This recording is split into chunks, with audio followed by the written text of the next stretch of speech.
అనగనగా ఒక అడవిలో ఒక అందమైన కుందేలు ఉండేది. అది అడవిలో పరిగెత్తుతూ ఆనందంగా ఉండేది.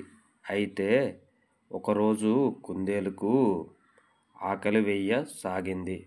అటూ ఇటూ ఆలోచించి కుందేలు ఒక ద్రాక్ష తోటను చేరుకుంది. ద్రాక్ష పళ్ళను చూడగానే కుందేలుకు నోరూరింది. కుందేలు ద్రాక్ష పళ్ళ కోసం ఎగరడం మొదలుపెట్టింది. ఆ ద్రాక్ష పళ్ళు కుందేలుకు అందడం లేదు. అయినా సరే చాలాసార్లు ప్రయత్నించి విసిగిపోయి అడవి మార్గాన మళ్ళీ నడవడం మొదలుపెట్టింది. అలా నడుస్తున్న సమయంలో కుందేలుకు అదృష్టవశాత్తు ఒక అందమైన పెద్ద ద్రాక్ష తోట కనిపించింది.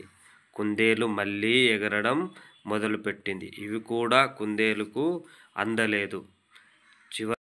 చివరగా మరో ప్రక్క వెళ్ళి ద్రాక్ష పళ్ళను అందుకొని దాని కడుపు నింపుకొని తిన్నది.